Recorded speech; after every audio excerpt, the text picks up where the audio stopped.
Run it back, nation.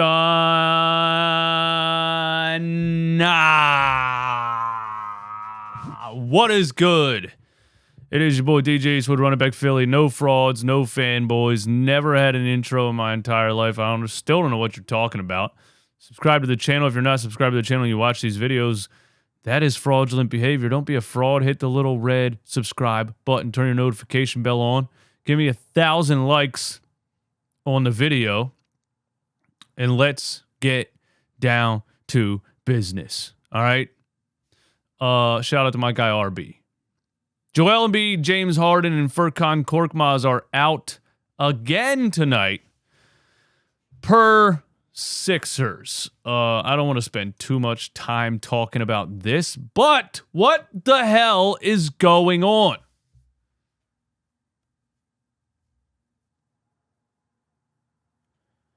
I don't get it. I just watched Damian Lillard and Giannis Antetokounmpo play last night.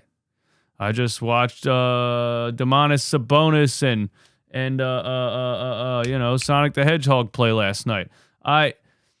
Again, everybody's playing their starters. Everybody's playing their stars, getting ready for the season. The Sixers are not. Why are we not playing Joel Embiid in the preseason? I need somebody to tell me. They asked Nick Nurse, and he's like, oh, it's just, Simon and his guys are just ramping them up and getting ready. So you don't play preseason games to get ready for the season like the rest of the league? Is there something they're not telling me? Because at this point, I'm starting to believe there's something they're not telling me. What is the point of these guys sitting out the entire preseason? Are they even going to play game one of the regular season? Are they going to play game one of the regular season? Is Joel Embiid, is he hurt? Somebody tell me something. You got a new coach, a brand new offensive system. I don't even know how it's going to work with all the motion and action and mixing Joel Embiid being a ball dominant center in the mix. You would think this team would need the preseason more than any other team in the league. Fucking pissing me off. Anyway, we're going to stream the game and the Phillies game at the same time tonight on Playback TV, playback.tv/runitbackphilly. You know the vibes. Get the app, turn your notification bell on, come on and hang out with us. We'll be watching Phillies playoffs and the stupid-ass Sixers preseason game. Now, shout out to the MVP of my DMs, Chris Sheed, for always hitting me with the good stuff. All right? And you know who it is. It's Dropping Dimes. You can't stop the man. Twitter keeps shutting him down because the NBA keeps shutting him down. Because he's leaking real information all the time. And here's what he says. And this is better. Dropping Dimes is more trustworthy than Woj because he's not being paid for. He's more trustworthy than Shams, Brian Windhorst, Ramona Shelbourne, your local lunch lady. He's more reliable than all of them. Anyway, Philadelphia recently offered to send James Harden to Toronto for Gary Trent, Otto Porter, Garrett Temple, and Grady Dick. I can't say that name without sounding weird. Nobody can. How dare you have a name like that? The Raptors quickly declined, but do not rule out Harden landing somewhere unexpected. Reports that the Clippers are the only option are not true at all. That is very interesting. There's a lot to think about with that, okay, if it's true or if it's not true.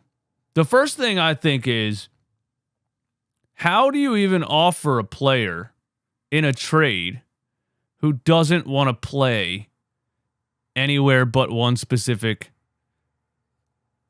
location or team? You know what I mean? It worked out with Damian Lillard. Dame said, hey, I only want to go to Miami. You're only trading me to Miami. I'm not playing anywhere else. And the NBA was like, hey, dickhead, if you don't play, you're not getting paid. You know, you guys don't run this shit. We run this shit. You're going to play for whoever they trade you to. That's how this works. You want to lose millions and millions of dollars? Okay, then. Sit out, my guy. But we will literally sue you for the money we've paid you this season already.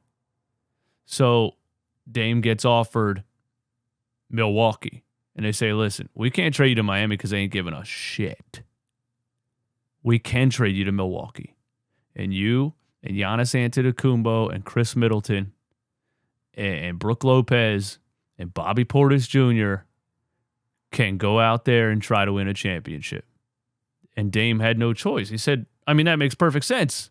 I don't get Miami, but I get a team that gives me a chance to get to the finals, and I don't lose money by sitting out. Let's go.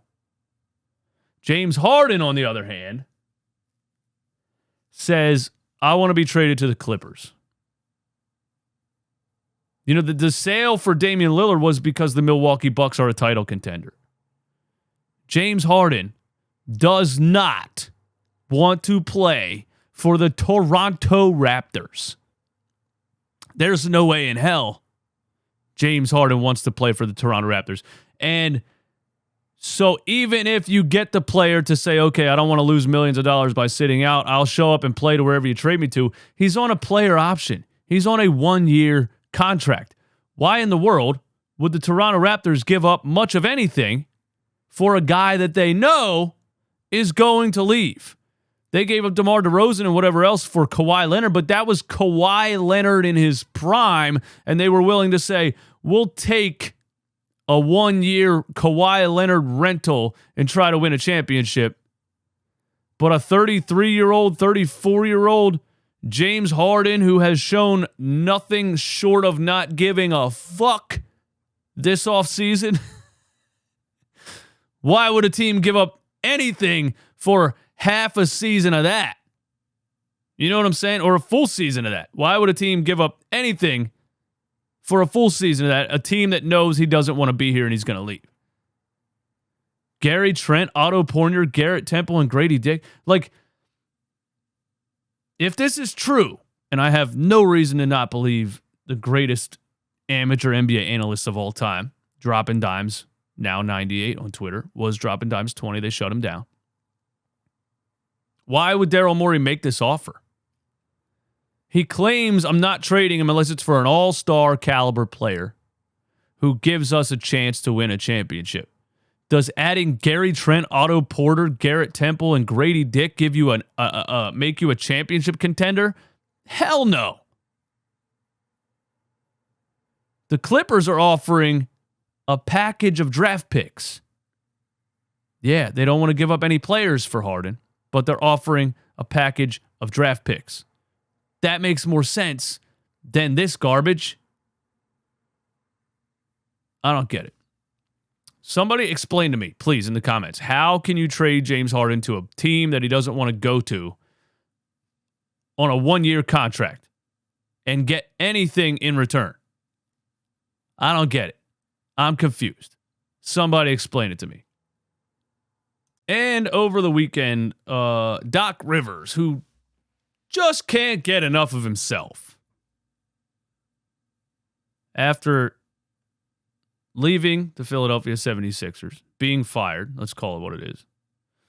He's now, becoming a sports analyst. I mean, you got Doris Burke and Doc Rivers on an NBA game call. Good Lord, I'd rather listen to nails on a chalkboard while being repeatedly punched in the face.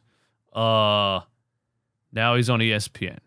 And this is the Doc. Okay, put him on the big screen, all right? Make sure everybody knows this is the legendary basketball genius giving advice here on the James Harden situation. And people were telling me this. I didn't listen to it yet, so let's just hear this 30-second clip. Your advice to... Let's just hear this 30-second clip of Doc Rivers' advice to James Harden. Your advice to James Harden heading into the season is what? Just play, and it'll work out. James is a terrific player, and if he has to go to Philadelphia, clearly that's not the situation that he wants to be in, going by what he has said. just go and play, be a pro, and I think it'll all work out. But he's in a tough spot. We all know that.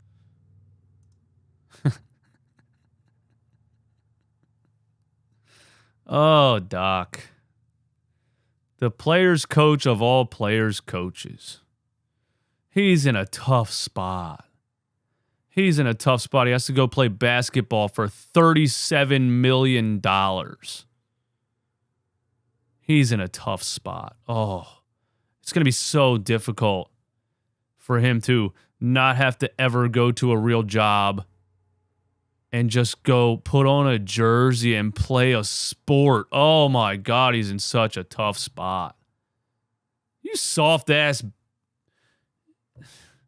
The same guy. You guys don't appreciate Ben Simmons. You guys... God, he's such a... Going by what he has said, just go and play, be a pro. He's right. That part. Go and play. Be a pro. Shut the fuck up and go play. You're playing a damn sport for millions of dollars. Cry me a fucking river. I think it'll all work out. But he's in a tough spot. We all know that. It's hard to walk back all the things that have been said. It's a tough situation for him, but it's hard to walk back. Yeah, just say it. He went on a world tour this summer, having entire nightclubs hold up signs that say Daryl Morey's a liar. He went on tour in China on a microphone. Daryl Morey's a liar. He did the dumbest thing you could possibly ever do if you're trying to get traded. That's what James Harden did. He did a James Harden world tour. All right?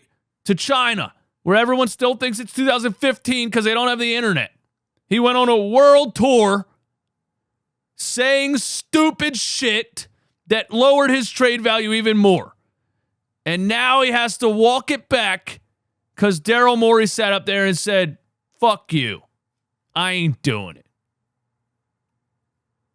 He's in a tough spot. Now he has to walk it back. Oh, cry me a river, you 33-year-old baby. Anyway, that's all I got today. Tune in on Playback TV.